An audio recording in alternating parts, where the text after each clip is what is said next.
Hello and welcome to another fun-filled episode of Movie Thoughts. I'm your host, Dominic Tartamella, and today we're doing a little bit something different.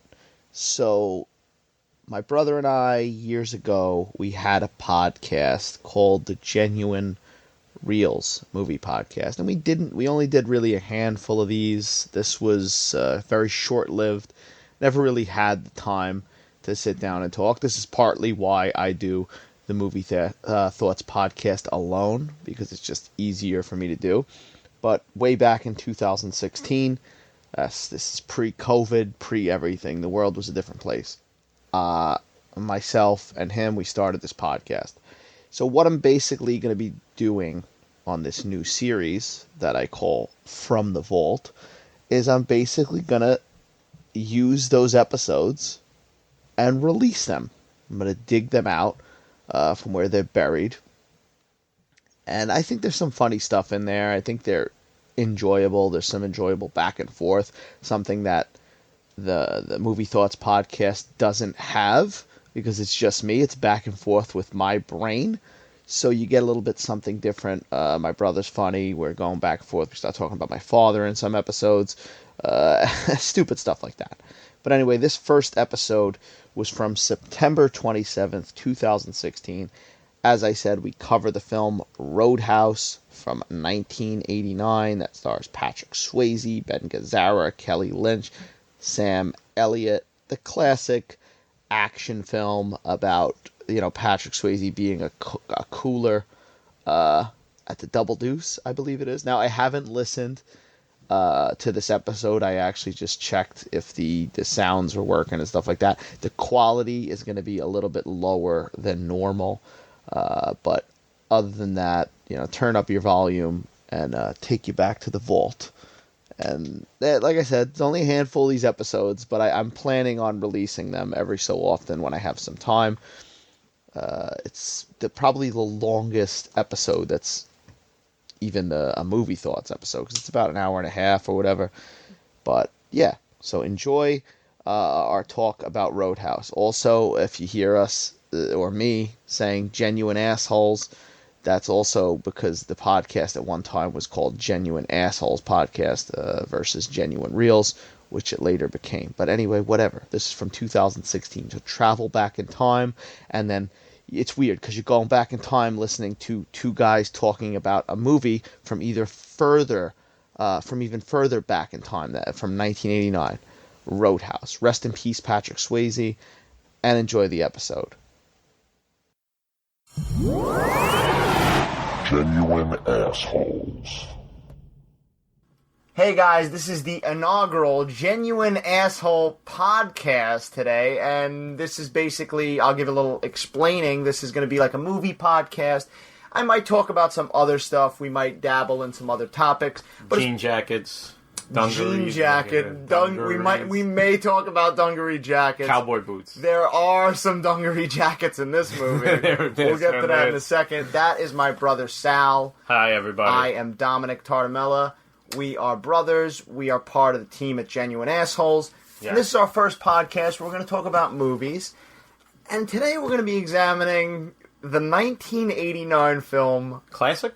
A classic, I believe. It's a classic in our eyes. It's a classic in our eyes. This is Roadhouse, the Patrick Swayze vehicle. I really can't see anybody else playing Academy Award winning? No, there's no Oscars. Snubbed. You could definitely we could have that conversation at another time. That's for sure. But let's get right into Roadhouse. Sal, how do you feel about Roadhouse? What is it? I mean, probably top 10 greatest movies of all time. There are film critics everywhere that beg to differ. I mean, I gotta say, it's one of those movies you don't really need to know what's going on. Like, you could start that movie, you could leave for an hour, come back, and you're right in it again. Like, you don't know. I mean, you walk in and people missing throats. Not to jump the gun, but, there's people missing throats. Yes. I mean, spoiler alert. There's a lot of Patrick Swayze ass. A lot of ass. Like, some ass. A nice amount of Swayze Nice amount of Swayze ass. I mean, and that was big. This is 1989. This was, guys were walking around. They were showing their ass. That's that's where it's at. And I was satisfied by the amount of Swayze ass, but I wouldn't. I love this movie. This is one of those movies that I think you grow up seeing on TV. At least we did. It was on TV every other day. It defines you. It defines your childhood. Like, oh, movies you watch when you're a kid. It was like, oh, Mickey Mouse, Rocky, Roadhouse. Patrick Swayze. Patrick Swayze, Roadhouse. The hair. Of course. Hair, the built, the yoga, Tai Chi. Well, that was big. People were doing Tai Chi. I think our father did Tai Chi. But, so I don't know. Yeah, well, that's another thing you bring up. This is a movie that we sat and watched, like, at our father's apartment on many occasions. Yeah, he'd be watching it with us. He'd flip through the channels. If you were born like us in the 80s, mid, late 80s, whatever, like, you grew up watching this movie on the couch with your dad. Your dad might have had a rat tail, acid wash jeans. Those were big in the late 80s, early 90s, those boots, like those sneakers, but they look like wrestling boots, like, with the big lip, and like I think the guys used to tuck their pants into them, so the sneaker showed that. Almost like it's a skinny jean, but it came up at the top like MC Reverse skinny jean? Reverse like MC Hammer pants. I'm trying to figure out how many people are listening to this and trying to figure out when we're going to start talking about Roadhouse. We're going to talk about 80s wardrobe. Like they look like not Engelbert Humperdinck, but Oswald Copperpot. The penguin, the big fat ass. So I don't fucking know. All right, so we lost train of thought. But let's try to stay centered on the topic at hand. The topic at hand is Roadhouse. For those who haven't seen Roadhouse, because we're kind of talking about Roadhouse like this is a movie that everybody knows, and I'm pretty sure if you were born in the late '80s to now, you had to see Roadhouse. That's almost like. Like, in school they teach you ABCs, like, if you got a dad, he's going to make you watch Roadhouse. It makes you into a man, right. Because, we learn a lot about men in this movie and types of men, users. Well, let's give a synopsis of what this movie's about. The movie is basically, in a nutshell, is about Patrick Swayze, who is a cooler. Now, for those who don't know that terminology, a cooler, which I don't know why you don't know this, but... is the head of the bouncers at a bar, basically.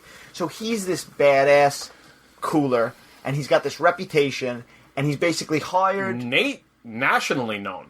Nationally known. I mean, across the nation. He is known everywhere. And this is before the days of the internet, so why does anybody know I don't know, and his is? name is solely, like, Dalton. They never give him another name. No right? last name. I gotta check the credits, gonna be honest with you. Didn't do my homework on this. You know what? I think they left that... Dalton, like Madonna. Mysterious. One name. And everybody's like, oh, like... He says, like, I mean, we're going to jump it a little bit, like, in the movie, like, oh, who are you? I'm Dalton. It's like, and you hear people, like, whispering in the background, like, holy shit, that's Dalton. Like, we watched it with the subtitles on, so you see, like, you see people going, oh, shit.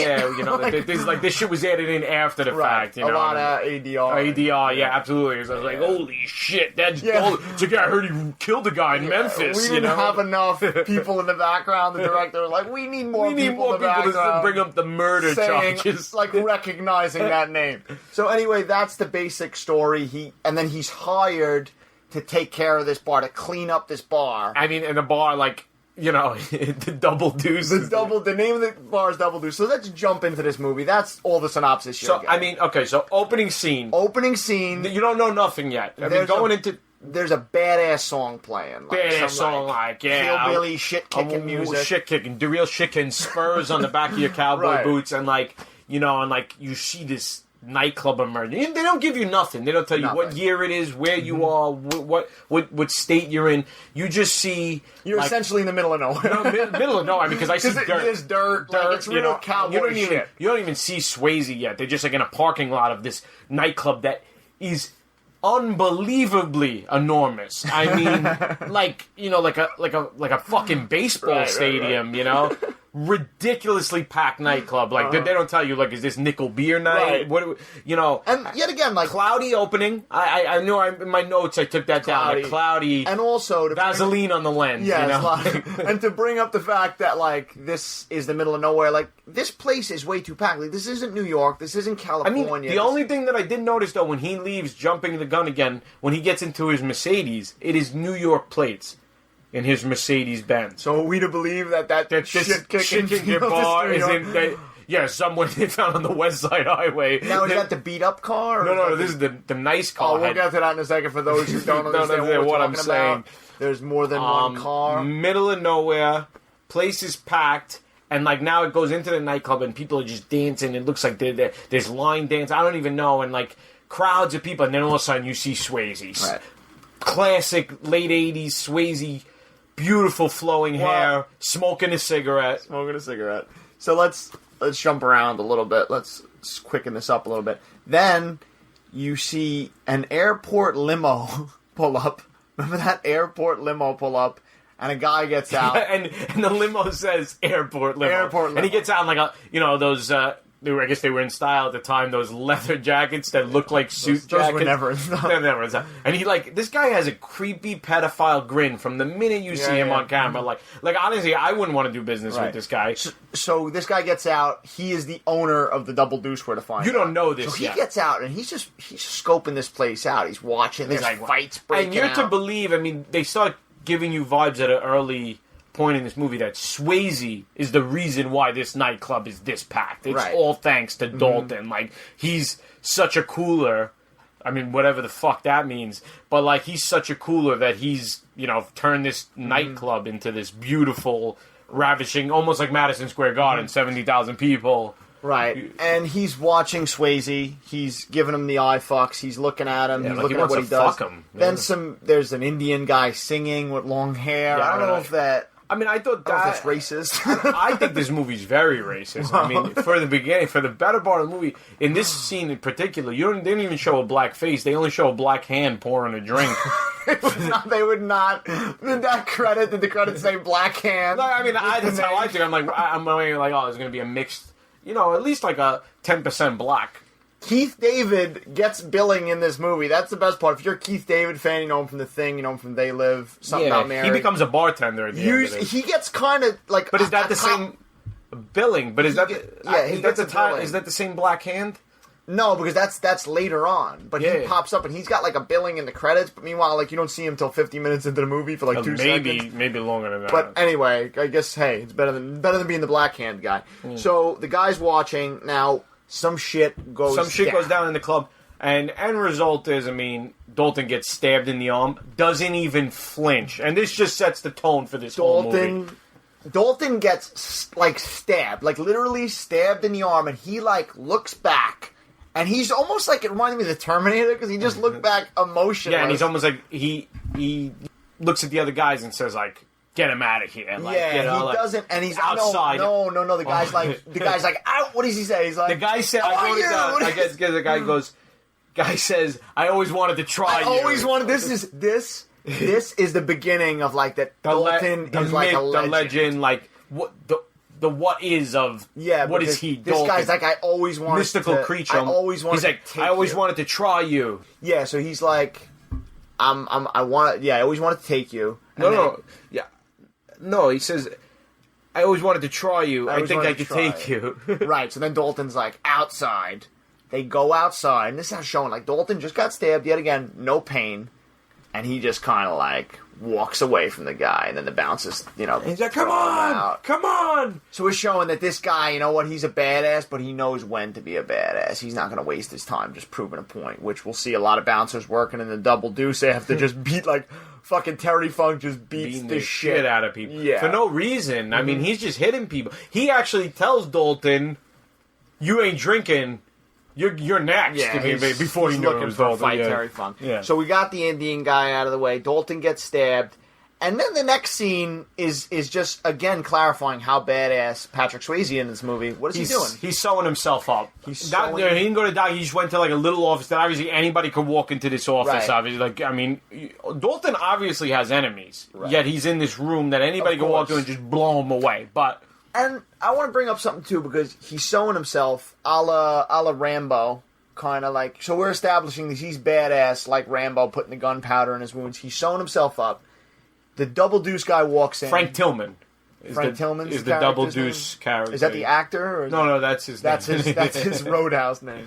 Yeah. Who cares about his real Kansas City. Okay. And so he walks in, he offers Dalton a job, ABC, whatever. And Dalton says some ridiculous figures. I don't know if anybody picked it. Yeah. But he says the deal is Well, 5,000. he's hesitant at first. He's like, he doesn't want to do the job. And then he's like, listen, the guy's like, oh, I want the best. And he's like, well, then get Wade Garrett. And you don't even know who Wade Garrett is This yet. is a plant. It's going to pay off. He's like, well, Wade Garrett's the best. And he's like, well, Wade Garrett's old. You know what I mean? Well, I mean, honestly, in this movie, I will not, again, jumping the gun, but Wade Garrett's what? Maybe like 45? Yeah, we'll get to Wade Garrett. I guess cooler age, that's, that's a ripe age. That's a ripe age. But I wanted to bring up, now, when this guy...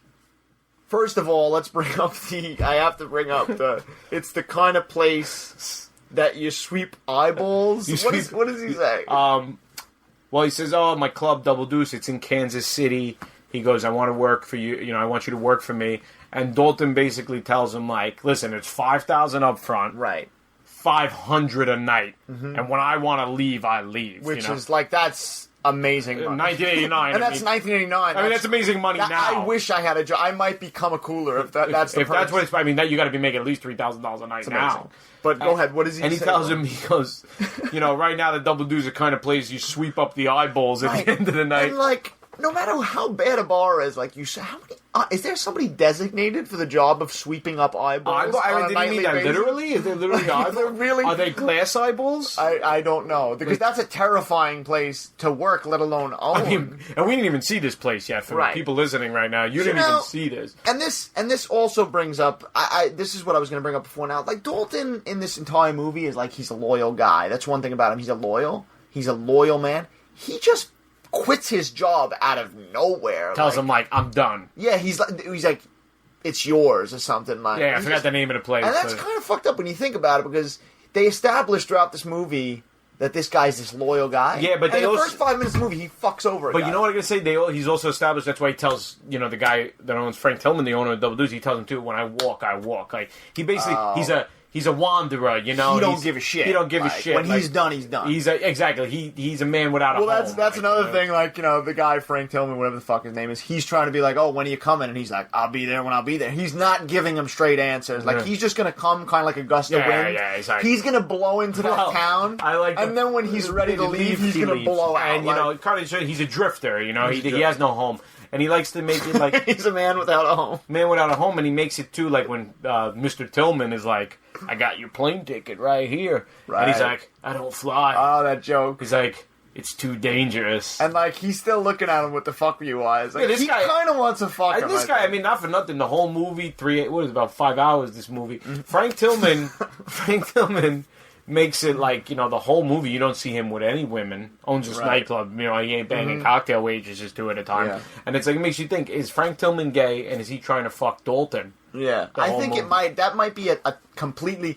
I want to see that movie from his perspective. And see, like watching Dalton and really, trying to seduce him. Jerking off in a Dixie cup. And then at the end of the movie, Dalton rips out his throat, and that's what we don't see. Yeah. But, so let's get back to this. He makes him this outrageous offer. And you start. It does after this whole thing. Now you start with the first of many jokes. Well, let's talk about that joke for a minute with the too dangerous thing, because I think that's funny. This guy, you're showing how bad this guy is, how badass this guy is, and he's got to say like, "Oh, I don't fly, too dangerous." Yeah, like basically saying his job, like, he don't give a shit about. Like, that ain't dangerous. This is what I do. Like, I get stabbed. I kick ass. I mean, you'll see later in the movie when he goes to the hospital and they start reading over his medical record. We're going to get to that after, because there's a lot to talk about there. Let's not skip too far ahead.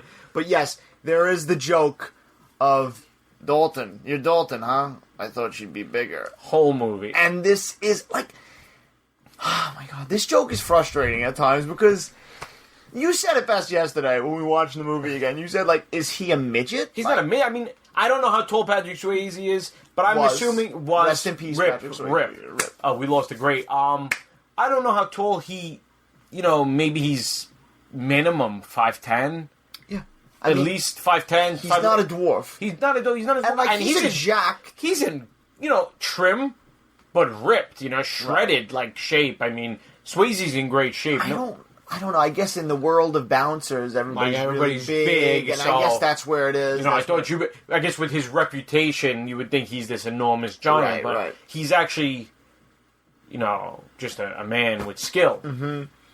So Patrick Swayze goes, he leaves the bar, he gives away his car to a bum.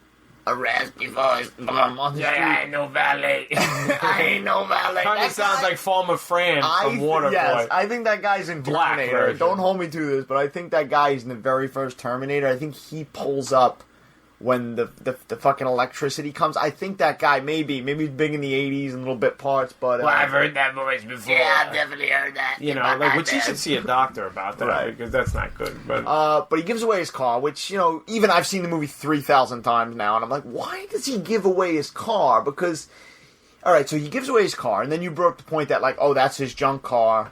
He gets in a good car, his nice was in a Mercedes, and he drives to the place. But then he goes... And a little bit later, he buys another junk car. Well, they try to show that he's such a loner, and if this does take place in New York City to Kansas City, it's quite a ride. So he's such a loner, like he's not going to fly, he's not shipping his cars, and he has nobody else to drive 2 cars back, so he can only take one.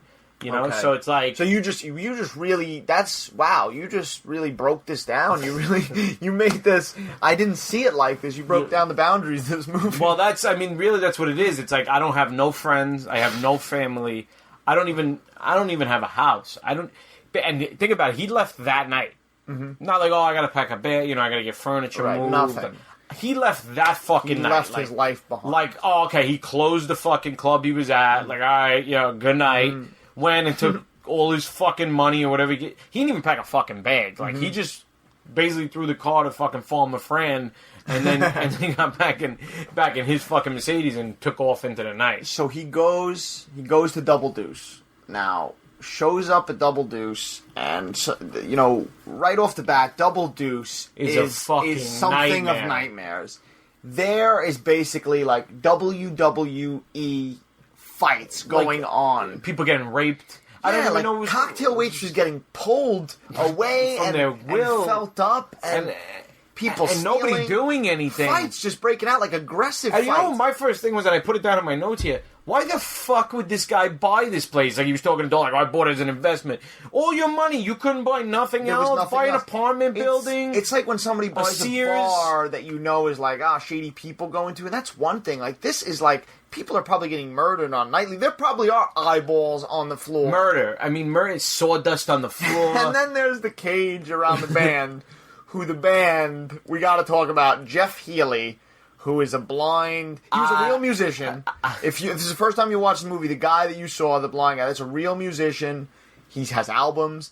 He has died in the years since. May he rest in peace as well. But he's just all over this movie, and they're playing behind a cage. I mean, and it makes you think, like this guy's all over this. This guy has a residency at Double Deuce. Like, why would you sign up for this?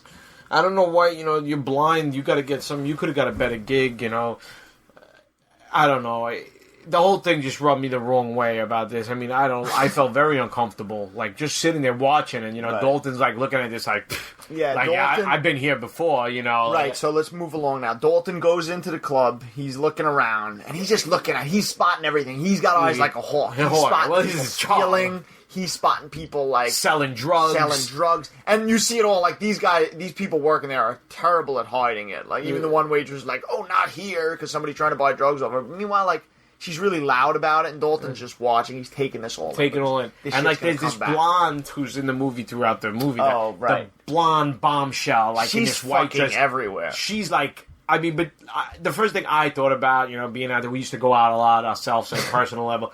This shithole bar, there would never be a girl that looks like this. There would never be a girl in this. Like, this is real. No girls would go here. I mean, once the trash. Yeah, I mean, and honestly, once the first person got raped, nobody's going to this bar anymore. Right. Like, And to bring up that girl, like, this girl is right in the, you think she's kind of going to be a one-off, she's there, and then she's all over this movie, and you really never know whose girl she is. She's kind of like the town whore, because she's like the whole town's girl, because... She's trying to fuck Dalton. Yeah, she's trying to fuck Dalton. Then she's with some other bad guy, like, at one point he pulls her away, and then she's with the main bad guy, like, Jimmy. We'll get to Jimmy. We're going to get to Jimmy. Oh, man. Jimmy, I wish Jimmy was in more of this movie, honestly. Best supporter. I wish there was a movie from Jimmy's point of view. Okay, that is a terrifying movie. Before we get to that is a terrifying movie. But Jimmy, you said best supporting actor. He says maybe 5 words. Well, maybe you know what 5 it is, but sentences. he's such a good actor that he didn't have to say anything. Okay, I'm lying. For the first half of the movie, I thought he was Bobby from Renegade, and people don't know who. If you know who Bobby from Renegade is, put some comments on this when it's up, because I want to take a tally of how many people know. We should do a podcast about Renegade. Well, we're gonna see how many people react to Bobby from Renegade, but. So he walks in, he sees this blonde girl, gets her a little after. He's walking around, he's scoping out, and then you're already getting the people like, that's fucking Dalton. Like, one of the chicks talk to him, that she's fucking annoying girl.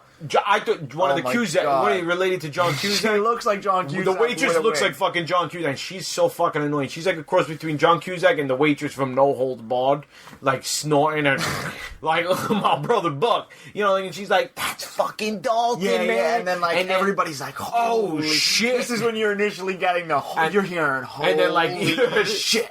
You're one of the bouncers that the double deuces tells the other guys like, "Yo, you see that guy over there?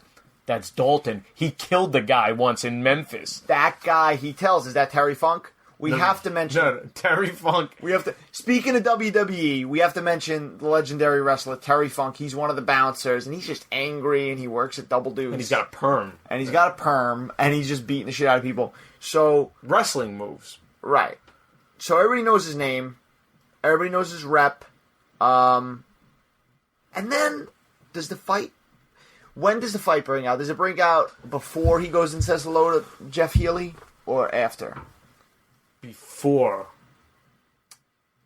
Wait, no. The big fight? No. After he says hello to Jeff Healy. Okay, so he goes to say hello to Jeff Healy. Now, let's talk about this for a second. He knows Jeff Healy, the blind guy. He goes up to him, so the bandmates see him coming, and he's like, he's giving us a little wave, because, Dalton's friendly with this guy, and then he sneaks up, and he's like, hey, says something about a white boy. He goes, "You're pretty good for a blind white boy." And then Jeff Healy has a recognition on his face, and a look of recognition, and he's like, "Yeah, and I thought you'd be bigger." And then they laugh and they hug. But how does this? I don't know if I'm insulting the blind community here, but how does Jeff Healy? We've insulted a lot of communities, and we're not even a half an hour. This movie insulted. Give me a sec here. Okay. How does Jeff Healy even understand the concept of the "I thought you were bigger" joke? Okay, now that's insulting the blind. No, because realistically, do you know how much explaining would have to be done on Dalton's part? Dalton would have to explain he's not a big guy, and everywhere he goes, he gets this joke about the fact that everybody thought he'd be bigger. Well, I mean, you know what? Jeff Healy does not know how big. And you said something. Maybe he felt him, and he. Well, like The Mask with Rocky Dennis. And they that might be a future podcast movie, Mask with Rocky Dennis. And they feel good comedy of the year. Yeah, it's like of 1984. I'm walking on sunshine. That was in the trailer. Yeah, and Cher and Wade Garrett. No, okay, yeah, that is Sam Neill. Sam Neill's from Jurassic Park. And I would pay to see that movie. What is Sam Elliott? Sam Elliott is in Mask. We're going off track. Oh yeah, I'm sorry. So he says this joke. They're old friends, laughing, hugging. And I guess this joke is all over the place. And this starts setting up from the beginning. Though, it gives you a little foreshadowing. This blind guy has the inside scoop on everything. Oh, he has the inside scoop. We'll get to that. It's legend has it. Right, you're right. You called it. He did go see him before the fight because. So then a big fight breaks out. This is ECW. Melee, like just this is Royal Rumble. Oh my God. Terry Funk throwing people through tables. Yeah. Dalton does something badass without even moving. He dodges a bottle that comes at him. Yeah. People are getting their ass kicked. How does the fight stop? The fight doesn't really... I think it just kind of cuts to him, going to talk to the fucking Tillman upstairs. Tillman's in his office. Okay. And he calls Dalton in, and then Dalton and him talk. And so when does the fight start? No. I know the fight starts over the boobs. Over the boob. The guy touching the boob. I don't really want to get into it. Yeah, that just makes me sick. That scene. It doesn't make much $20. I don't know. And then he gets mad that he doesn't have the money. Why would he get so mad? Why don't you ask him for the money up front? I know. You're offering something that's ridiculous. But the fight breaks out. No, I was going to ask you, when does it say... When does Jeff Healy say, his name is Dalton? When does that occur? That's after the fight. Oh, no, that's like the next day he's there. That's not even scratch that. So, everybody knows who Dalton is. Jeff Healey, everybody knows the reputation. Jeff Healey's friends, blind singer, is friends with Dalton. He leaves. He goes. All right, he leaves. He finds a farmhouse. He gets a farmhouse from Farmer John. Santa Claus is out there. Creepy Santa Claus. He goes to a farm. He finds a farmhouse. Perfect. Like, Perfect. Of course, It's furnished. It's actually really nice up there. For the piece of shit that's renting it, this guy looks like a real piece of shit. Not a piece of shit, but dirtbag. You just called the old guy a piece of shit? The old guy. You get a taste of the bad guy a little bit. Because Ben Gazzara. Of course, not only is his farmhouse beautiful and furnished, but it's across the street from his rival. From Brad Weasley. Brad Wesley, played by Ben Gazzara, who you get a taste of him in a helicopter flying over the farm, scaring the horses. On purpose. Santa Claus guy gets mad, whatever. Next night at the club. Goes in. And he's basically, they're having a meeting. Listen, and, Frank Tillman, the owner of Double Deuce, is like, listen, this is Dalton. I invested a lot of money into this club. Mm-hmm. This is going to be the new Double Deuce. He had like blueprints out. Right. And he goes, and I hired the best in the business, the best cooler in the business. Like everybody knows what a fucking cooler was. Because first time I was like, all right, like, what and there are like still, an igloo cooler? Right. Like, I didn't know what the fuck you're talking. There are still people there that like, they hear it's Dalton. They're like, oh shit, that's Dalton and fucking, shit like. And so like, there's a crowd of like 15 people and they're like, and I hired the best damn cooler in the business to protect my investment. And he's showing, like, the blueprint of his Double Deuce.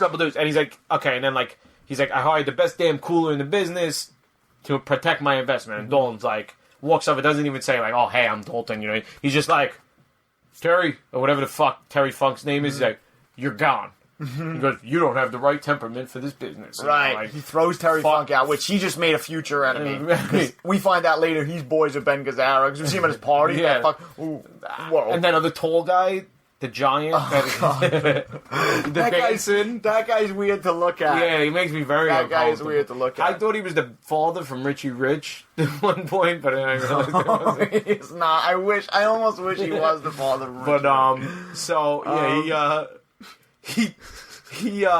anyway, he fires that guy, fires the drug dealer girl, the waitress, and then he's like, listen, it's my way or the highway. Yeah. And, he basically gives his rules, which are like, and he's like, if you kind don't of like the rules are very like the screenwriter was very just took rules from everywhere, like it's my way or the highway, very basic rules. It was like very philosophical, and then you find out he took up philosophy. Spoiler alert, Sal! Come on, let's not jump ahead of ourselves. We want to drop that bomb when it's necessary. But he gives the rules, and then he says, most of all, be nice. Like, be nice. And then they're like, haha, be nice. The fat guy, the big fat guy, that should not be a bouncer just because he's fat. But he's like, you see him in action after. He's a pathetic fighter. Again, I thought he was the guy that played on the same team as Michael J. Fox in Teen Wolf. That's the guy from Pee-wee's Big Adventure. Yes, that's... My dad said I can have anything I want, Pee-wee. That's him. But he's not in this movie. I'm sorry, people. We're really focusing on him. He's not in this movie. So, right.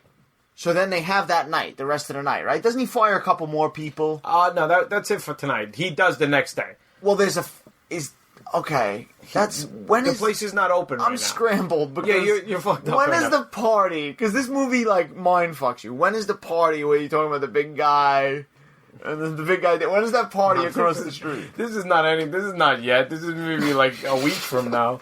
No. Right now, this is... So wait, you're saying the Roadhouse takes the course of a whole summer? I thought... What is the time? Can we get into that for a second? I think years. You think that Roadhouse takes over, takes place over the course of decades? The construction alone on this bar that happened... Well, you know what? This couldn't happen overnight. Because I always watch Roadhouse not really paying attention, but there's a reconstruction of this bar. Outside and in. Like, this had to take course months of a year. Maybe. Months. It might have even been a year. Having, I know a thing or two about construction. And, do you? And this kind of outside fixture work and everything, cosmetic and, I'm sure structural. And this took less than 3 months. All right, so when does Dalton have the first night? Okay, so that's that night where he fires people. The next night. The next night, is the first night, and now this is when he sees the bartender stealing. Okay, so he fires that guy. And the other guy fucking banging the girl, and he fires him. And then he has that very funny joke where he's like, I'm on my break. Which, in reality... Stay on it. It tells him out. Stay on your break. I'd kind of fight that. I'd fight that too. I don't know who he's going to go to, but like he was on his break. He was on his break. So if you're banging, like a stand-up guy. I don't know about stand-up guy. He seems like somebody's creepy uncle that touches you. Like, hey, he looks like somebody I know's dad. I'm not going to say. Yeah, you know. He looks because these people are going to be listening to this, but hopefully. But then they have a fight comes. Right, because this is that now. The fight comes. Because the guy, he kind of signals that guy to, like, take care of... Well, because the girl gets up on the table, and he signals the guy, the other bouncer, the guy works for him, he's like, take care of this, be nice, but they're following the be nice thing. Anyway, that bouncer gets punched in the face, pulls out a knife, the guy pulls out a knife to go, like, cut the bouncer's throat. Right. Dalton comes over, puts his head through the table. Through a fucking table, and just, like... The other bouncer, he's out cold, the guy, nose busted, and they just take him away. Right. And everybody's like, what the Everybody's fuck? like, oh, they want to, like, clap, and they start, like, an applause, and then Jeff Healy's bandmate whispers something in his ear. Like, yo, Dalton just killed the guy. Dalton just fucking beat the shit out of the guy. Everybody wants to know who he is, because Jeff Healy just takes the mic, and he's like, his name is Dalton. Yeah. And everybody's like... clapping, round of applause. And Patrick Swayze, like, fucking cussing. And then the girls watching Patrick Swayze. The blonde girl's in on her face. A lot of, like, I don't know. To bring that up, let's bring up for a minute, I just got to drop the bomb that Dean Cundey was, like, a cinematographer on this movie, and for film buffs and stuff, he's a respected cinematographer. He did movies like Halloween. He did a lot of Carpenter movies, but he's a guy who does a lot of respected movies. I don't know how he got the job of Roadhouse, but... This is pretty... He was in a good peak in his career, so I don't... But he did Roadhouse. Anyway, there's a zoom of the girl. Anyway, cuts to the night being over. He fires the bartender and then, like, the owner's all excited, and he's like, nobody died. It's a good night, you know? He's like, it's going to get a lot worse before it gets better. I'm like, why is it going to get a lot worse? And why does Dalton know that it's going to get a lot worse? Why do people got to die? Like, this is a bar. Like, it shouldn't get a lot worse. It should actually get better because people just saw you beat the shit out of a guy. Practically kill a guy. Anyway, he gets out, he walks outside his car. Oh, we missed the part early. He bought an old car again. He bought another old car. And you saw him buying 4 spare tires. Right. And you're like, why is he putting 4 spare tires in the truck? Anyway, he leaves the bar right now, and all his tires are flat. Out, right. Antenna's broken, windshield's broken. Okay. Gets in his car, goes home. Cuts to next morning. Do we get the pool party then across the street? Across the way? I think the pool party might be slipped in there because in my notes I wrote sex pool party. Sex pool party. I don't think it is though. Maybe. Right, because we're getting. No, I think we do. I think we might. Do we get that? No, not yet. Because now this is the next day. So the waitress. John Cusack waitress knows where he lives. She shows up at his house, and Dalton's naked. This is when you see Dalton ass. Okay, you see Dalton ass. And the girl's like, oh, like she's never seen like an ass before. Like they're basically trying to say like Dalton's just a fucking like a phenom of a fucking man. Like oh my god, like her fucking legs just want to open. Like she wants this guy, and she's like, wow, and she's like laughing to herself, and he's like, why are you laughing? And she's like. Because I'm looking at a dead man, you shouldn't have fought. But she's not giving him any fucking answers, and, like, it's really fucking annoying. Okay, anyway, now you're asking... You keep getting about this creepy fucking sex party, and I'm going to get to it right now. This is when he leaves there, and now he shows up at Red... Okay, he meets Red, whose name is Red. Now, for those who don't know, because I got to give a little summary of who this man is. This man is... In the movie, his name is Red Webster or something. Right. He owns, like, an auto place. This is actually Red West...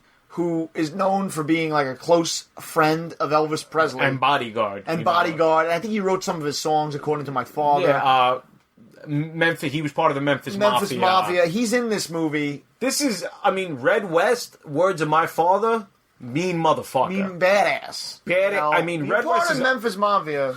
He was a real-life badass. Now, we're taking mean motherfucker, in the words of my fucking father. We're taking credentials from my father here, so I don't know. It's a little shady. But...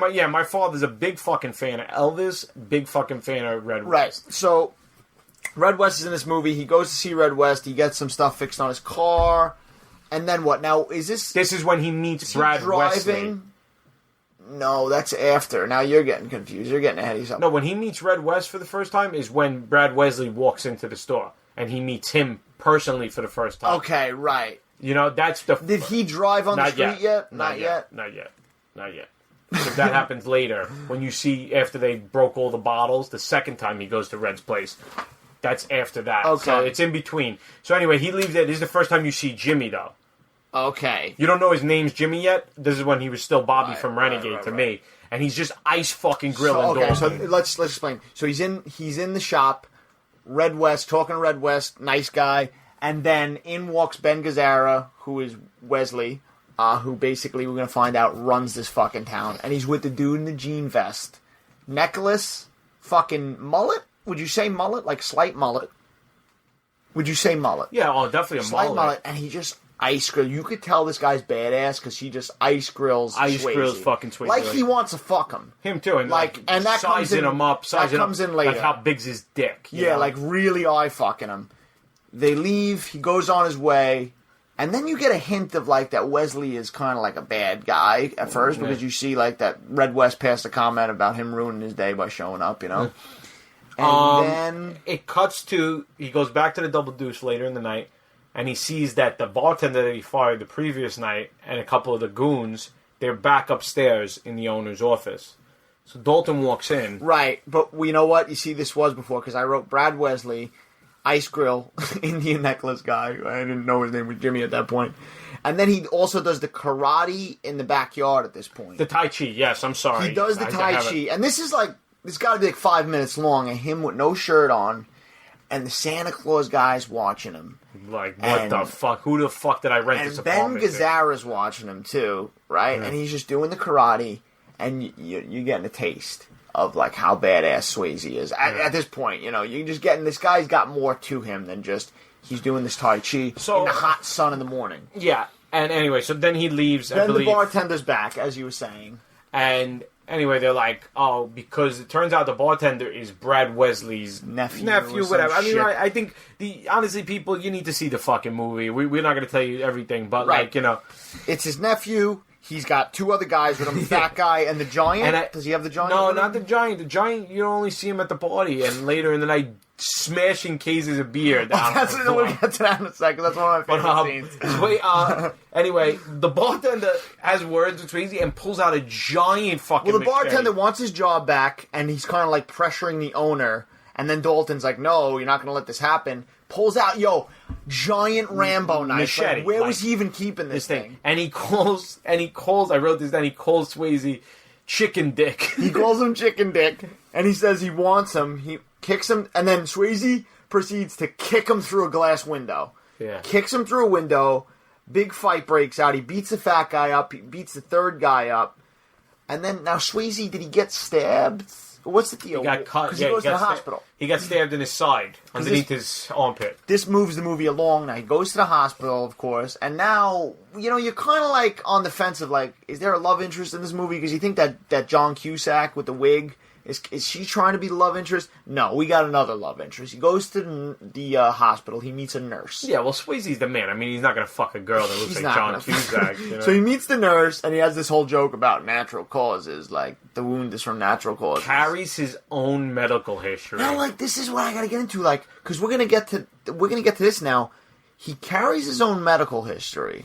Which is ridiculous, because why would he have that? Well, just to show, like, this is how I live. Like, I live in a... And then she starts saying his medical history, and it's like 3 gunshots, like, stabbings, concussion, like 35 broken bones. You're forgetting something, Sal, though. He carries his medical history, but then it also says that he went to NYU and studied philosophy.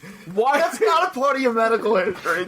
He also carries his education history around. Is he walking around with the elementary school he went to? The grad school and a cap and gown. She's like, saw in your file that you graduated from NYU, majored in philosophy. Like, what the fuck? And what did he tell us? Favorite food is chicken nuggets? Yeah, like, he majored in philosophy. They gotta get that out of the way. Because we're gonna show, like, this guy's not a dumbass. Just because he's a bouncer, cooler, in a bar, he's not a dumbass. Trying to say, like, he chose this life. He chose this life. And he's damn proud of it. So he carries that around. So they meet, and he's like, "Oh, come to the Double Deuce sometime," which will come back, later. They have a little thing. Obviously, there's going to be the romance. I don't know, for all the money he's getting paid, he should be worrying about cleaning his fucking bar up and not getting laid. Like, right, I'll come to the Double Deuce. Why? So you could be the guy fucking the girl? Yeah, well, that's you're going to fuck the girl in the cleanup closet like the other guy was? Like, but this is getting back to the beginning, when he's really, like, he has all these things set up, but, like, when it benefits him, he don't give a shit. He's a fucking hypocrite. He would have killed, I always feel like he would have killed that Santa Claus guy in a second if it benefited him. Because that guy's like, "Oh, you're trustworthy," and then he has that joke, "Yes, sir." Like, you expect me to believe that? Like, no, I sir. don't. No, like, sir. I'll snap your neck in your sleep. Yeah, if I have to. Well, this goes back to the fact that he's a loner. A rebel. He don't care. He's a drifter. He don't even care about that girl. At the end. He don't give a shit. He's about borderline sociopath. Well, I mean, we've learned that he don't give a shit about this girl later on in the movie. Right. Okay. Right. I mean, we'll get to that girl too, because she's a little weird too. My next note. And if this is right, is giant monster truck. Yes. Is this when they're watching him, or is this when they? This is when they're watching him. I think, because I think I got the car dealership thing later. No, that's later on. No, not watching him yet. This is when you just see a giant monster truck pull up to the house. This is after the guys were supposed to go straighten out West. Okay. And oh, so they come back, and then like Wesley. They come back to the Double Deuce.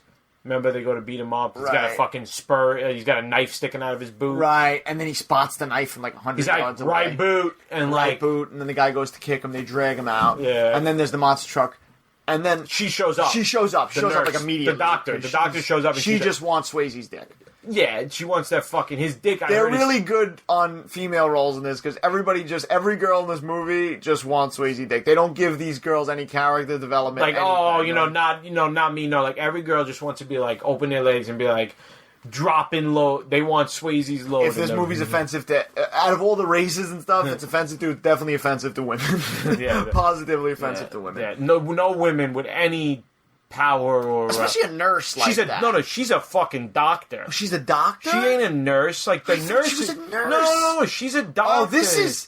This opens because I got something to say later, and this just fucking makes it even worse. She's a fucking doctor. We'll get to that in a sec. The nurse is that other stupid bitch just wiping his wound. Like, she's a doctor. Okay. All right. That's why they call her Doc. Okay, so she's a doctor. That was sexist on my part then for assuming that she's just a nurse, which is hard enough. But we got some Jimmy the Badass guy, the jean jacket. He's there. Now, is this when they go back to the house and Ben Gazzara reprimands them? Yes. Okay, so Ben Gazzara is like, you just really see that this guy's a psycho, because he has the three of them lined up, and he's like, "Oh, I forgive you, and I forgive you," but then the other guy's like, "I don't believe you." O'Connor or whatever. O'Connor, whatever his fucking name is. Like, Donahue. I don't believe you. He's like, "I'm sorry, boss. I'm sorry. I swear to God." He's like, "No. You're a crier. You know what your problem is? You're a bleeder." You bleed. No, but that's after he punches him. He knocks him in the face, and then, he keeps beating this guy. He beats this guy savagely. And then he says, "Get this coward piece of shit out of here." That is one of my favorite lines. I want a t-shirt, "Get this coward piece of shit out of here." Yeah. And, he doesn't kill him, though, right? Because I kind of assumed that he took him into a vacant lot and shot him. You don't see him for the rest of the movie. I think they might have took him to a vacant lot and shot him in the back of the head, honestly. Because it's weakness, and Ben Gazzara does not like that. And he's a bleeder. He bleeds too He doesn't like that you bleed. You can't control how much you bleed. Obviously, Ben Gazzara is a warlock. I don't even know what that means, but... Okay, anyway. So, then we get back, and Wade Garrett... I might have skipped things. I think he calls Wade Garrett. Okay, introducing Wade Garrett. He calls... Oh, yeah, because he has the spots. Before the knife in the boot thing, he calls Wade Garrett, kind of for, advice. So you get a little tease of Wade Garrett. Now, Wade Garrett's got this long hair. He's old. He's Sam Elliott. And a bad leg. A bad leg. This will come in later. And he's kind of his fighting style. He's like, "Hey, mijo."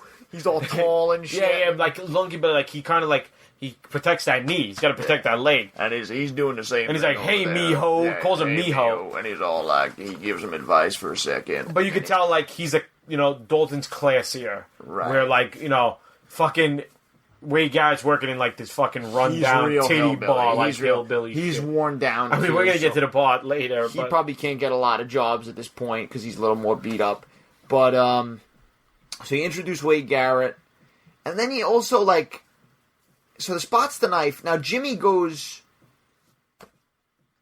Jimmy goes in the bar at this point, doesn't he? Doesn't the girl? Yeah. The girl's there, and like she can't. Well, this is before the reprimanding, right?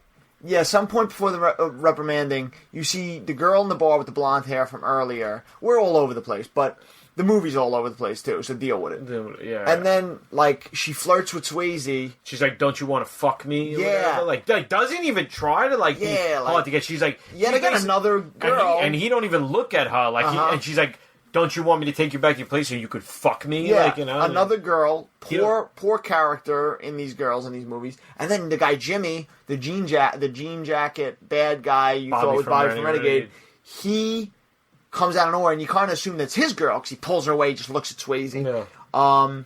And then I believe, if I'm right, they go on a date. Him and the doctor. At this point, Yeah. so they go on a date. You know, he's showing her the barn, and he's basically like sweetening it up, like, "Yo, this place has to smell like horse shit." I think this is like a second date. Is this like a second date? I don't know. It's a second, because he fucks her. Well, He takes it to- does why it has to be a second date? These girls have any morals in this movie? They don't have any morals. But They're just looking to fuck Swayze. yeah, you know what? I think you're right. I think it is the It's first from that fucking night at the Double Deuce, I think, because he doesn't have like a conventional date with her.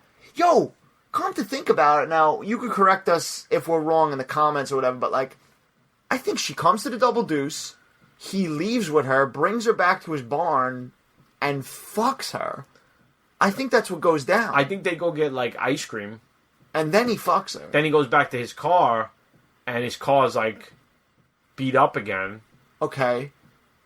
And then she drives him to the farm. Right. So then they go to the barn, and then he's like showing off the barn. He's like, "Yeah, it's pretty nice," and he's trying to like sweeten it up, like, "Yo, this it's gotta smell like horse shit and Horses animals. Like, everywhere, it's a farm. Like, it's not even like there's no door or anything. It's right upstairs, a barn. It's the upper level It's of a a barn. loft. It's a loft. Yeah, it's In a nice. barn. In a barn. Like, there's just a staircase from the barn, so there's probably like cow shit down there and stuff. Like, yeah, her feet are probably covered in shit. yeah, like, and he's like classing it up, like he's like sweetening it up. He's saying, "Oh, you know, it's always say the horses let me know when somebody's coming around," or something like that. You know, and he's- for sure. Not like, "Oh, I live in a fucking barn." right. So then they fuck aggressively. Like, he essentially, like, he slams her against the wall and stuff, and there's some music playing.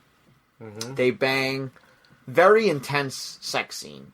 That goes on for a long time, too. It's not like a lot of these sex scenes in these action movies, they just kind of show kissing, then it fades to the next morning. This goes on for like a good 5 minutes or so. Aggressive kissing. And then they're sitting naked outside. And that's basically the end of the sex scene.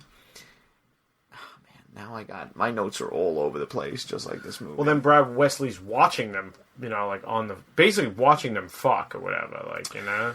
Right, he is watching them, and you find out later that this was kind of like his girl or his wife or something. The blind guy has the inside scoop. But, right. The blind guy fills you in on plot details, so if you're missing out on some plot details, go to the blind guy. Now, is this, at this point, the bar is like popping now, right? I think it's starting to get busy. So this guy put like $5 million into the bar. Yeah. Keith David's working there at this point. Way too much fucking money to, you know. Right. I mean, anyway, at some fucking point, Patrick Swayze gets called for by Brad Wesley. You know? Brad Wesley, yeah. And Brad Wesley's like, "Oh, you know, we're a lot alike. You know, I grew up in the tough streets of Chicago. And like, you know, like, and fucking Patrick Swayze ain't hearing nothing about it. He ain't dealing with and this guy. Brad Wesley's like, "Oh, how much would it cost for me if I bought a bar for you to come and run it? You know?" And Patrick Swayze's like, "No amount of money." Yeah. And Brad Wesley takes that as a fucking... He don't like that because he buys everybody in the town. Then he says some ridiculous stuff about like J.C. Penney's coming there because of him. Because of him, he's bringing J.C. Penney. Like, I don't even know what that means. Like, this guy... Well, enough. For all the money this guy has, apparently, he shouldn't even be fucking around at the Double Deuce. Could we say that it's obvious that Brad Wesley has had people murdered and has probably murdered people with his own hand? Yes. And he's got J.C. Penney coming in? Yeah.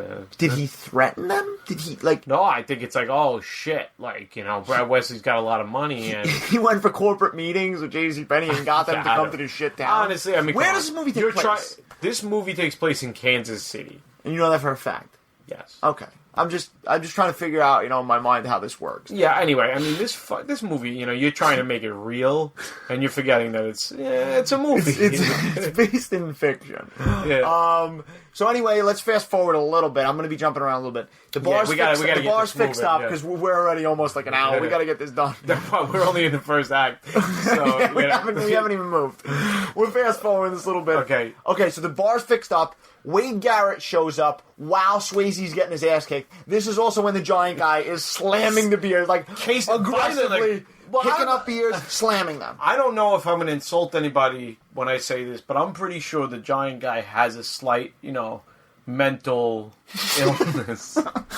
Now, for those who don't know, if you've seen this movie 20 times, like us, you know who the giant guy is. So we're not trying to get to the viewers like that. He's got weird jackets. He looks like, like Gilligan from Gilligan's Island. If this is the first time you're watching this movie, this giant guy's in a couple scenes. He's in a scene, because you probably don't know who we're talking about. That's what I'm trying to clarify. He's at the pool party scene towards the beginning of the movie. And Brad West is like, I love this guy. Yeah, he's that guy. He's very unsettling to look at. He may have Down syndrome or something. But you took it to another level, though. But he's. I'm picturing him throwing the beers as a Down syndrome, like they hired this Down syndrome. Please stop. Okay, I'm not gonna. But anyway, he's picking up the beers, and now Wade Garrett comes out of nowhere, and he just he said, "Did he say something cool?" Well, now again, establishing, because they always keep doing this, is like somebody's like, "Stay out of this, Grandpa." Right, because they gotta clarify that he's old, and in real life, he's probably not that much older than Swayze. 42, maybe 40. How old do you think Swayze's in this movie? Swayze's got to be about 30. Early 30. I'd say 35. Okay, so how old do you think Sam Elliott is in that movie? You think he's much older? You're talking like. Wait, hold on. You're the mathematician, right? So my brother's good with math. So Sam Elliott was born in 1944. So how old was he in 1989? So he was 45 years old. See that? See how fast that is? All right. So you say Swayze was in his 30s. When was Swayze born? Swayze was born in 1952. So Swayze was 37. Okay, so they're like 9 years apart, 8 years apart. So Sam Elliott's a little older looking, but they have to establish that Sam Elliott's this old guy, so they're always constantly like, "Hey, old man," blah blah blah. So he comes, he kicks ass. He essentially saves Patrick Swayze to some degree. Yeah, because Swayze's in deep shit. Swayze's in trouble at this point. And then Swayze's like, shows in the bar and blah blah blah, and then he's like, "Oh, I got to introduce you to somebody." Takes them to the hospital. Okay. They pick up the doctor. Now, this is where I have a problem. I got a big problem. This is where I got a lot of problems. Okay, they go out on this night to, hang out together, drink, and, have a good time. And okay, it turns out, Wade Garrett establishes himself as, Wade Garrett could go all night. He just wants to keep... I want to go back to Wade Garrett's fighting style for a minute, though, because he's got to, run his fingers through his hair, every time he throws a punch. And he's lanky, and he's tall, and it's just funny to watch. But he brings Wade Garrett to the hospital. They pick up the girl. Now, I could suspend my belief for a lot of things in this movie, but this bothers me. They pick up this girl, and you just said she's a doctor. She's not a nurse. Doctor. She proceeds to pull an all-nighter with these two psychopaths. Essentially, two barroom brawlers. Lowlives. And then she even passed a comment at one point that she's like, "Oh, I gotta get up for my shift in a little bit. So I gotta get a couple hours of sleep." And she's a doctor? What are you doing? But you're just skipping ahead. Okay, they go out drinking all night. Wade Garrett's dancing with her and practically trying to fuck her. I mean, at one point, I thought she was gonna fuck the both of them. Yeah. And it makes you he think unzipped that. his pants to show his Oh my arm. God. Got no underwear on. Basically shows her his dick. Well, in the context of the movie, they're telling stories. I guess we fade to a part before they go to another breakfast place. They're in a bar, and they're basically telling stories about injuries, lethal weapon, you said. And he literally pulls down his pants, and Sam Elliott's pubes are on the screen. He's not wearing underwear, because why would he wear underwear? He's a hillbilly. And shows the scar and shows it to this girl. That's your pubes. Yeah, I mean, basically he took his dick out and stuck it in a soda. And then they're dancing, and he's trying to fuck her, and You know what's funny? Like, he pretty much fucking says it. He says, like, oh, I'm trying to get you to leave with me. And, like, that would be funny if Dalton was right next to them because he'd hear it. But, like, Dalton doesn't hear that. And Dalton just says, he like... He proceeds to, like, hold her close and hold her face. Yeah, it's unsettling because, honestly, I think he's kind of doing the whole, like, oh, you had the young tiger, now you want the older, the wiser the old buck. You want the old lion, you know? He's trying to fuck her. They're trying to fuck her. I think they're trying to get a threesome going. And then she goes to the bathroom. And you get, like, a taste of some more of Dalton's backstory. And there's some, like, this is, I guess, if there was anything going for Oscar in this movie, you say, not that this movie was going for Oscar, but if anything's going for Oscar in this movie, it's this scene. Because they're talking, and there's some music on, like, some emotional music, and he's like, you didn't know that girl was married. They're talking about, like, and then, like, the music's, he's like, when a gun's held to your head, you got two options. It's like, either die, get killed, or kill that motherfucker. Yeah. You know, and so basically they're summing up that Dalton was fucking with a girl in Memphis, because this is where this shit took place. And turned out the girl was married, I guess, and you're to believe that the girl's husband found out, went and pulled the gun on Dalton, and Dalton had no choice, and he killed the guy. So it haunts Dalton that he killed this guy. Yeah, and like, you know, 1 second. Did they go into like how he got off in self-defense? Yeah, they talked about that earlier. Talking about how it was self-defense. Supposedly. Right, it was self-defense. You don't know the situation, but you hear the rumors, ripping a guy's throat out. You hear the rumors, so this is all like you got to save this in the back of your mind because this is all going to come into play later. Yeah. So you get a little bit of backstory. Okay, go ahead. You get Wade Garrett basically trying to fuck. Elements of the future. Saying, you know, when the girl's saying that I gotta get some sleep, and he's like, I'll sleep when I'm dead, hint, hint. I'm just jumping right to this. I don't care if I'm out of order. Go ahead. They fucking set Red's place on fire. Yeah, okay. I think this is a good place to start. They fucking, because Red refuses to pay. Because basically, everybody in the town, we're to believe that everybody in the town has to pay protection money to Brad Wesley. And he makes it like a fund, like bettering their town. Right. But in reality, so anyway, they fucking set this building on fire. And at first, you don't even know. You think fucking Red is in there. And we were actually watching with some people that we watched had never seen it before. And they were like, don't fucking tell me Red's in there. And honestly, I didn't even remember. I don't know why the emotional connection to Red, he's in 2 seconds of the movie. I mean, he's a lovable guy. I guess he's a lovable guy. But let me get to one thing. The building goes on fire. And then somebody runs in and is like, yo, Dalton, Red's place on fire. Yo, Dalton is mid-shift at the Double Deuce, runs out, and starts running towards the fire. Yo, one thing could be said. He's badass. He knows how to kick ass. Are we to believe that he's to fist fight the fire? Where is he going? I think he thought Red was in there and he was going to go get him. Like, this could have been a different movie if he ran in. If he ran in and, like... Then the building blew up. Like, he would have been burned to death along with Red. Like, Red didn't burn to death though. But let's if Red was in the building. But what was his plan? I don't know. I don't think he had a plan. If you've seen the movie, please see the movie. If you haven't watched the movie and you're listening to this, shut this off right now. But the building is engulfed with flames. I don't know, man. I don't know. Maybe again, you're trying to make this too literal. It's a movie and a fucking great one at that. So anyway, go ahead. Red is alive. Red pulls up in his pickup truck and is like, "Son of a bitch!" Son of a bitch. He's disappointed. Like he knows Brad Wesley. It blows. And everybody knows Brad Wesley was behind us. So now... Whatever, they go back into the club. They go, and Brad Wesley is in there. Brad Wesley's in it. Yo, fastest. He got there just in time. He's in the club. He's with fucking Jimmy. And he's like, what a fucking shame about Red's place. And then he makes the blonde girl dance. And get naked. And now you start to believe, is this his girl? Well, we can't forget that he beat the shit out of the blonde girl, too. You already knew it was when she went to the house before, she had, like... horrible makeup. Horrible. Like, whoever did the makeup, like, made it look like Freddy Krueger. Like a fucking truck ran over her face. Like, they burnt her face. She's all healed now, though, right? Because she couldn't be ugly when she danced, so she's all healed up. Dances on stage. Very nice breasts. Dances on stage.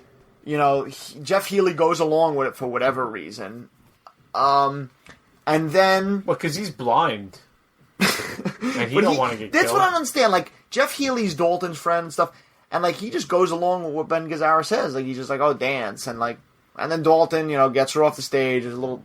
And then we get to see Jimmy in action. What kind of guy Jimmy is. Because we're getting teased the whole movie that Jimmy is a badass. Well, you're to believe, like, Jimmy is fucking bred Wesley's like right hand man. Like, he's his gopher. It's his boy. Like, this is his bodyguard, and you like, why? And now you know why, because he uses a fucking pool cube to flip onto a stage. Wait, let's like a fucking vault, like an Olympic vault. Get to that in a second. Let's not forget that he takes out like all the bouncers. Every bouncer that with works pool it. cues. He's very, very good with pool cue, and he takes out all the bouncers. Then he does the flip onto the stage, and he. Well, he was also in The Color of Money with Paul Newman. I believe he is. He does the flip on the stage, and he fucking calls out Wade Garrett. It's like, you! First, he's like, you! And Wade Garrett starts fucking climbing over there. Right, like, so Wade Garrett's all sloppy. crippled and shit. And they fight, and then Dalton comes, and just at the time they're about to fight, Wesley's like, enough. You know, he's like, whatever. And then he starts like talking to Dalton, saying, oh, we should have... Well, this ain't working out, Dalton. And then, like, you know, there's like a dialogue scramble in this movie, I think, because then Wade Garrett says, after they leave, Wade Garrett's like, same town, new story, huh, pal? That's what he says. That was definitely supposed to be the other way around, and they kept it in the movie, right? Because it doesn't make sense.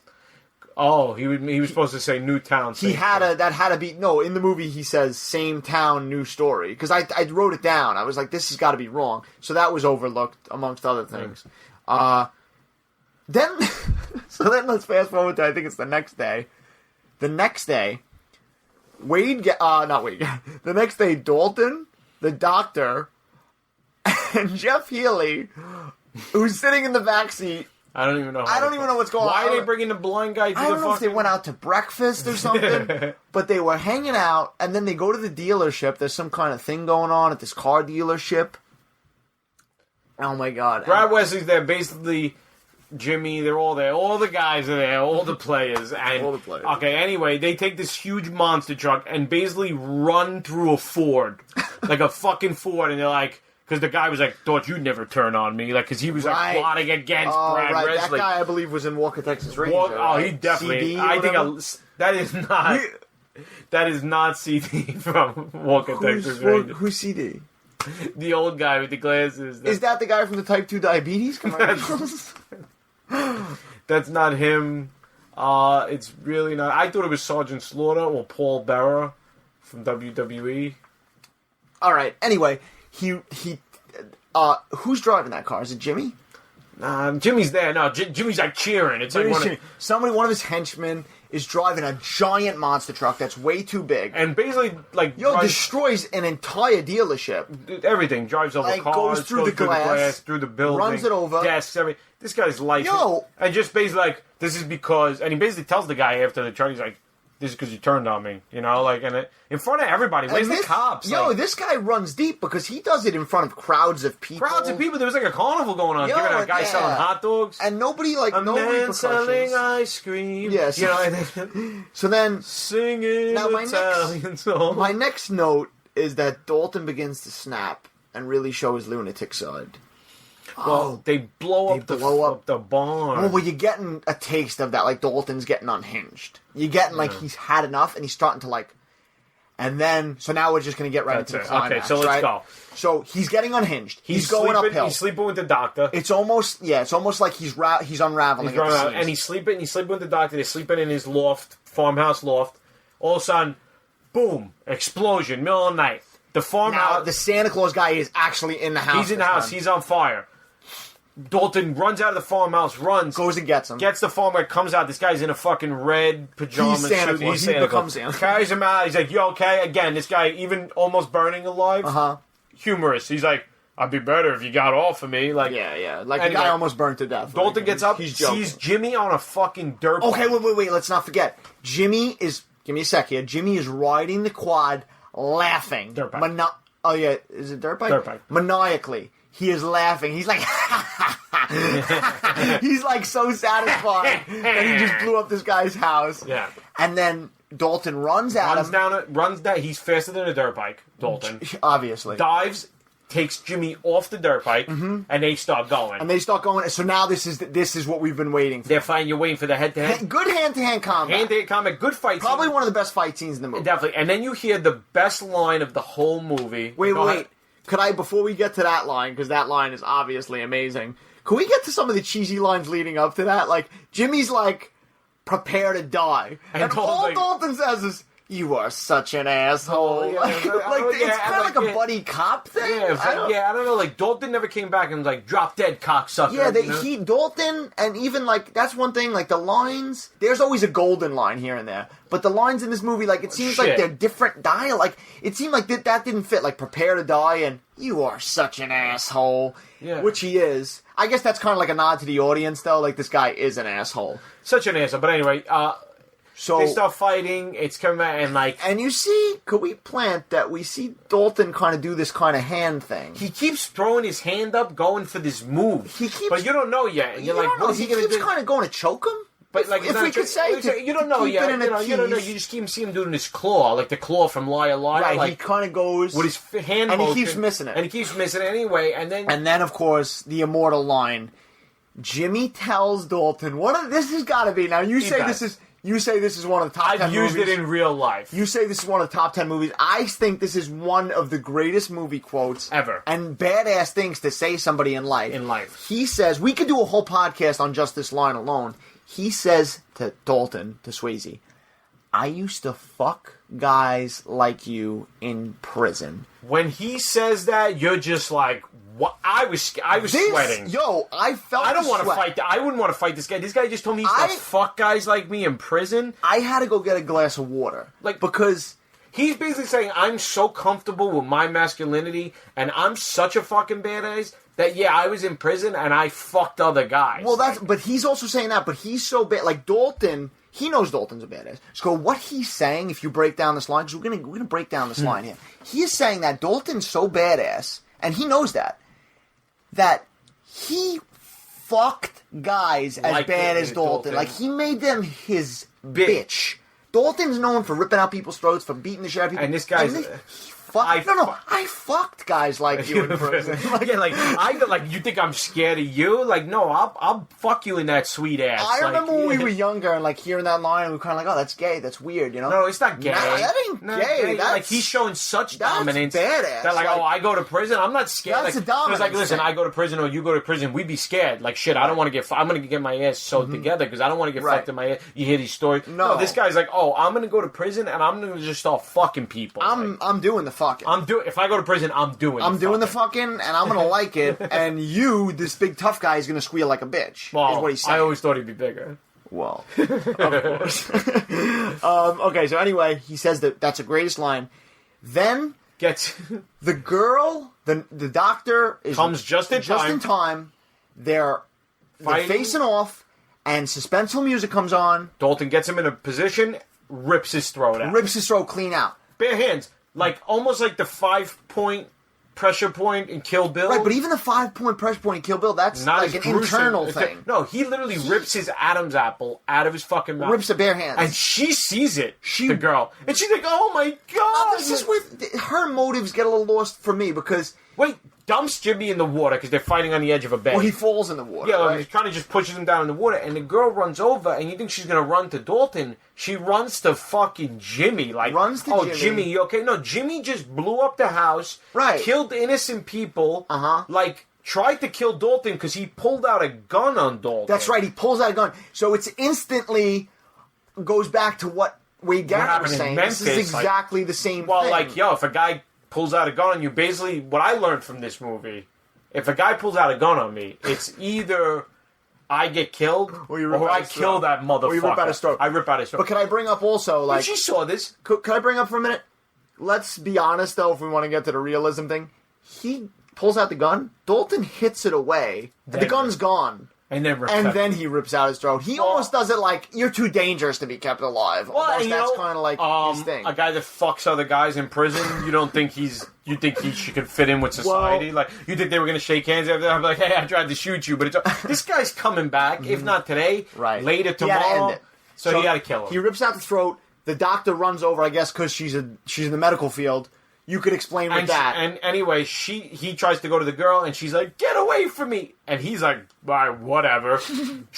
Takes Jimmy, starts walking in the water with Jimmy's body. Wait. Calling for Brad Wesley.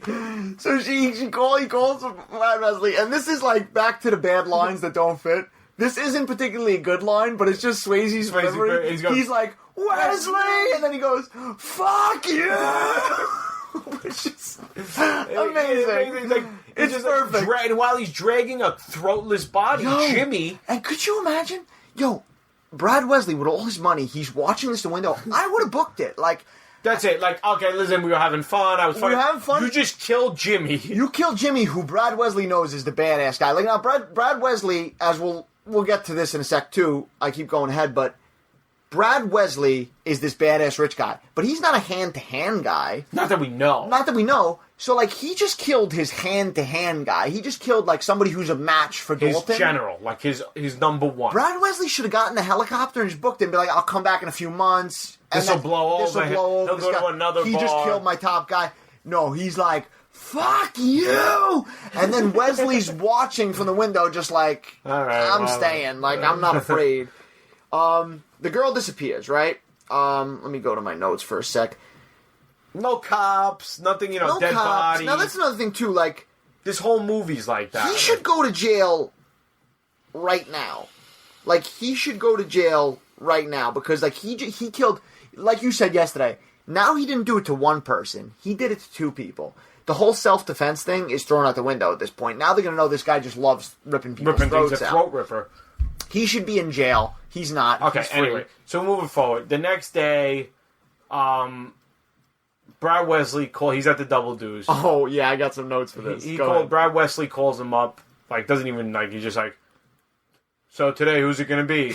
Yes. Is it going to be, the girl or Wade Garrett? Like, right. And he's like, what? He goes, one of them has to die. He goes, hold on, I'll just flip a coin. He gives him, it reminded me, basically, everybody's seen The Dark Knight. He gives him basically the Joker, a la the Joker, where it's either Harvey or the girl. Yeah. He gives him that, and then, like, Dalton doesn't even have a split second to design. He's like, you know what, I'll just flip. He flips a coin for these people's lives. And then just hangs up. He don't even want to talk to fucking What I don't understand is now, Dalton lingers in the bar, and then Wade Garrett walks in all fucked up. All beat up, like, there was three of them, mijo. There was three of them. They say I got lucky. And basically, like, so now in Patrick Swayze's mind, he's like, shit, well, he's going to kill the girl then. Right. And he's like, basically, Wade Garrett the whole time's telling him, like, forget this town. Like, let's get out of here. Like, let's, so Patrick Swayze says to him, the last thing he says to him is, like, I'm going to get the girl and we're getting out of here. Screw this town. Screw this town. Out of here. Dalton's had enough. He's had enough. He doesn't want to play games with Ben Gazzara. He's like, you're right. He's like, he goes,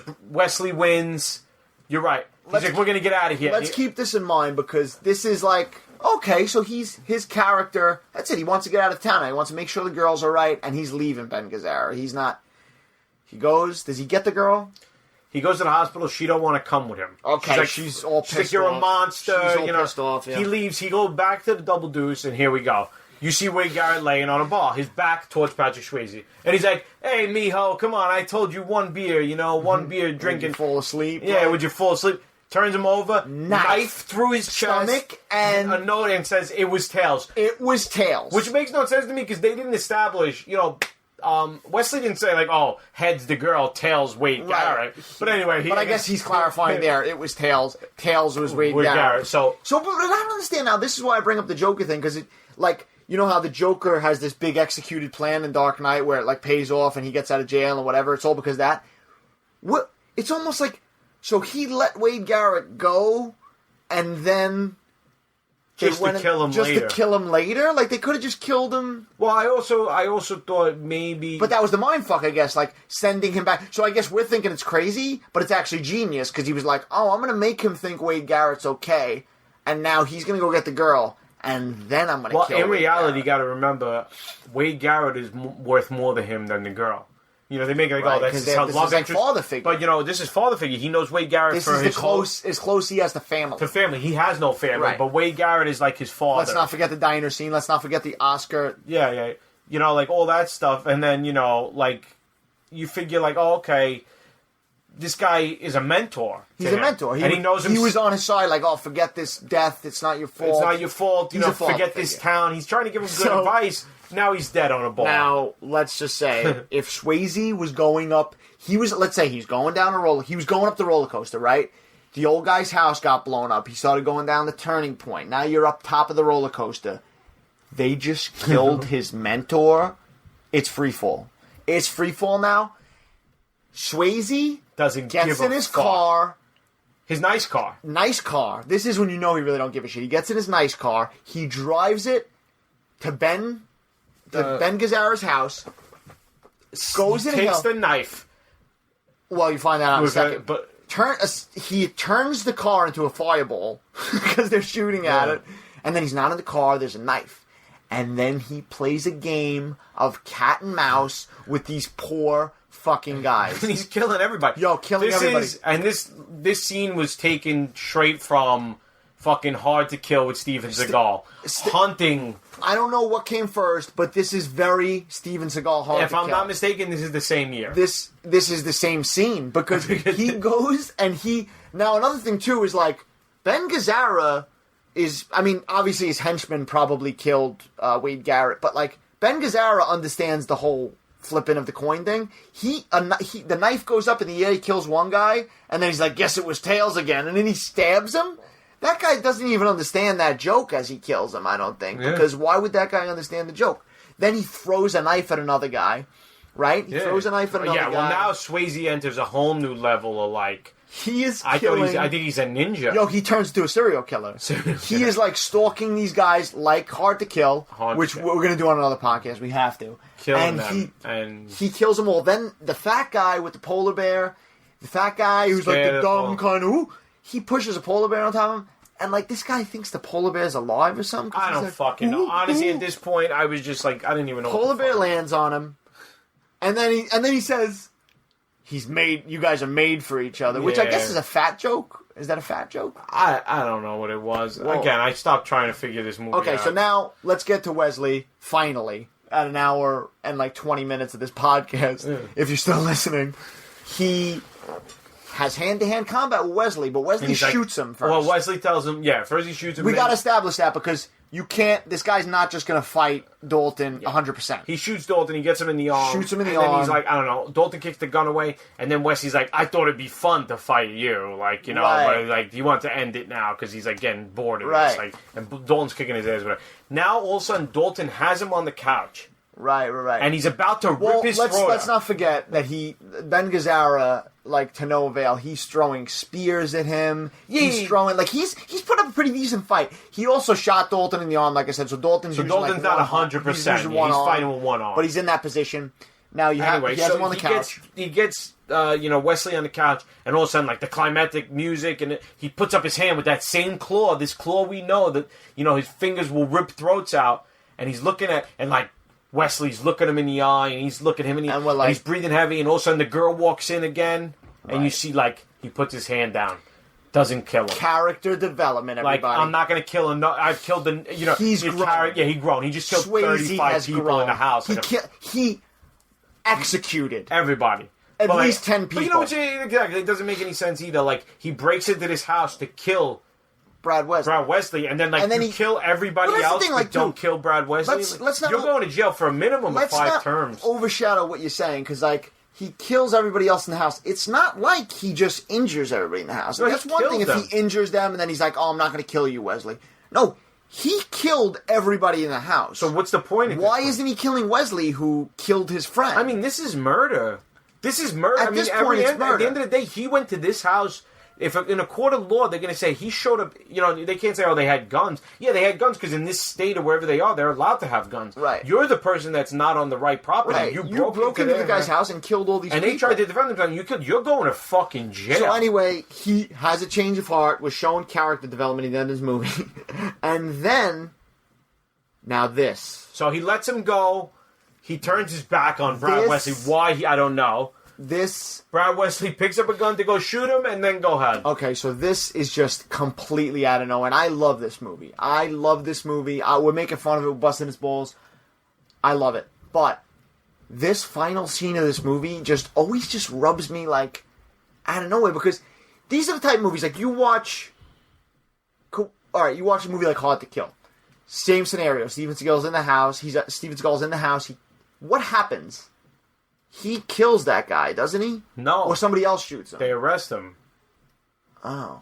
They arrest him. They don't kill him. It's the same fucking movie. Oh my god. Well, we'll get to that later. Again, same thing. Kills everybody. Anyway, go ahead. Anyway, please. so he kills... So, this is the one thing that in this movie, like the payoff would have been Swayze just killing the guy. That would have been it. No, he gets up, and all of a sudden he goes to shoot Swayze, and he starts getting riddled with bullets. Well, first shot, he gets First shot. You turn, and it's the fucking club owner. It's the club owner. And you're like, fucking Tillman. And you're like, shit, where the fuck did Tillman come in? And then all of a sudden, but he gets shot Brad again. Wesley gets shot again. Boom. It's the fucking guy who owned the Ford. Another gunshot. It's fucking guy. Farmer John. And then another fucking gunshot. It's fucking Raglan West. And you're like, the townspeople came together with their own shotguns. And they're all, like, they didn't even know he was there. And they came out of, like, the fucking, like, they were hiding. Were they going to kill him anyway? I don't know. And, know. like, it just so happens that there's another movie from their perspective, like them getting together and to like, stalk and creating plot this plan to kill Brad. Like, and like, oh, Swayze just happened to show up and they jumped down and helped him anyway. Mm-hmm. So anyway, they fucking, he's in a white suit, Brad was, and like, or whatever he's in, and they just fucking, they riddle him with shotgun shells. He's dead. He's dead. Cops run in. And then the cops run in, right? And this is my favorite, too, because the cops run in. Now, the fat guy that the polar bear fell on is there. What happens with Dalton? Is he kissing the girl or whatever? He's They're holding the girl, whatever. Holding hands. All right. So, Wesley gets shot 20 times by these people. The cops burst in. The fat guy's back. And then, like... They're like, what? The cops are like, what the hell went on here? Yeah, they ask every one of them, what happened? And then the owner's like, I don't know, I didn't see nothing. And then the next guy, the farmer friend, I didn't know, I didn't see nothing. And then everybody's like, I didn't see nothing. And now Red West at that point had taken all the guns, and I don't know what he did with them because like, what are you going to do? What are you going to do with 7 guns? Yeah, you know? like the cops were there in 3 seconds. So where'd you put Threw them? the gun somewhere, and then he came out and he says, I didn't see nothing. Then they look at the fat guy, and they're like, hey, Tubby, like, how about you? Yeah. You know? And he's like, a polar bear fell on me. And everybody's like, ha ha. They all get a chuckle. And then the credits roll. And then it fades to Swayze in the water with the chick. Naked. And they're both they naked. probably show the bar, too, I think. You know? Yeah, they're both naked in the water. And then, like, happy ending, everybody smiling. And credits roll. But, like, at the end of the day... Murder. Multiple murders. What are the cops doing about the 10 dead bodies on their fucking hands? They can't just... You know, they can't just say, oh, I didn't see nothing and this is going to go away. Like... Other cops are going to come there. There's going to be an investigation. FBI, probably, because this is a serial killer. They're going to find the guns. They're going to match the bullets up. And all these people are going to go to jail. So, like, I don't know what the happy ending is. Swayze's going to go to jail. Like, there could almost be a sequel about them all on death row together. Like, in the same, like, kind of like Green Mile, but like all them. Like, touch my hand, boss. Yeah. Red West, Swayze, everybody. This is my mouse. Everybody getting the death penalty because... Mr. Jingles. That's really what happens, but I don't know. This is the way the movie ends. It's a fun movie. I'm kind of disappointed that there wasn't more of the black guy with the raspy voice. What do you want me to do with this guy? Well, he was going to be the warden in the prison movie of them all being on death row. I understand, yeah. But let's finish this off. Give some final thoughts about this movie. This movie was made in 1989, like I said. It is a fun movie. As much as we bash it, we joke around. We laugh at it. Entertaining at best. This is a movie you could watch over and over again, and like you'll never be like ill. Like you're just shocked every time. It's a good, fun action movie. Everything for its time. It is everything you want. Over the top action movie, and if you've never seen it, you're missing out. The arm wrestling movie? No, that's another episode. Okay. Over the top movie, but fun. Swayze, it's one of his most known roles. I mean, obviously with movies like Dirty Dancing, Ghost, you know, Point Break, and stuff like that. It's one of his known roles. A fun action movie, like I said. I mean, really, it built up the cooler and bouncer business. You know, people wanted to get into it, stuff like that. I mean, I do. This movie is one of those. It's one of those things that's always on TV. You could catch it probably on TBS or TNT at any time. Any one of those, Spike or something. It's always on. Ted Turner, Classic Movies. It's probably not a Turner Classic Movies. You could pick it up. I've seen it in Best Buy in the Blu-ray bin, DVD bin, $5, $6. I know I'm giving some promotion, but I know Shout Factory has a new collector's edition that's out that you could get with some new bonus features. Any final thoughts on this, Sal? If you haven't seen it, you should have never listened to this, but go out and see it. Yeah. Not go out and see it. It's not playing in the movie theater. I wish it was. Pick it up, see it. enjoy it. You know, watch it with your family. Watch it with your kids. Yeah, make it a family night. Make some popcorn. People ripping out throats. You know. But yeah, definitely highly recommended as far as an 5 action stars. movie. As far for its time, classic. 5 stars. 5 stars in the action cheesy genre. Absolutely, It delivers. It's a good popcorn movie. I'm not going to give it 5 stars in real ratings, but like I said, fun. Any other thoughts about this movie, Sal? No. All right, so that is episode 1 of the podcast, guys. This is pretty much how it's going to stick. It's going to be about bad movies. I got some other movies, in my head that we got some ideas about talking about, watching. If you got any recommendations, you can recommend them in the comments. Also, this is going to be on the Genuine Assholes. I'm going to make a podcast page, obviously, for this, so it's probably going to be on iTunes or whoever I make it. I'm also going to it's also going to be on my YouTube page, Genuine Assholes YouTube page, which you could search Genuine Assholes into YouTube. There's some skits, there's some movie reviews and stuff like that. It's going to be on there. But thanks for listening, guys. Give us your thoughts in the comments about Roadhouse. Is it one of your top 5 guilty pleasures? When do you watch it? Do you watch it around the holidays? I don't know. I just want to know about it. Die Hard, we like to watch Die Hard on Christmas. Is it your Die Hard? Is it your Die Hard? But yeah. Comments on Jimmy. Comments on Bobby Jimmy. from. How bad is Jimmy? How bad is Jimmy? Does anybody know any other movies like? I could look on his IMDb. I'd rather have them comment, and we could be surprised. I want to know if Jimmy was ever another badass in another movie. That Bobby from Renegade. Does anybody know what he's up to? If you know who Bobby from Renegade is, comment. If you know what we're talking about, we say Bobby from Renegade. Lorenzo Lamas. And my brother brought up CD from Walker, Texas Ranger. Yeah, what's he up to? Is he still alive? Trebek,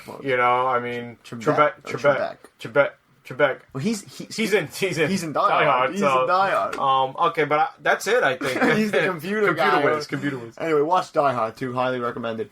But all right, guys, thanks for listening, and stay tuned for more. Bye-bye.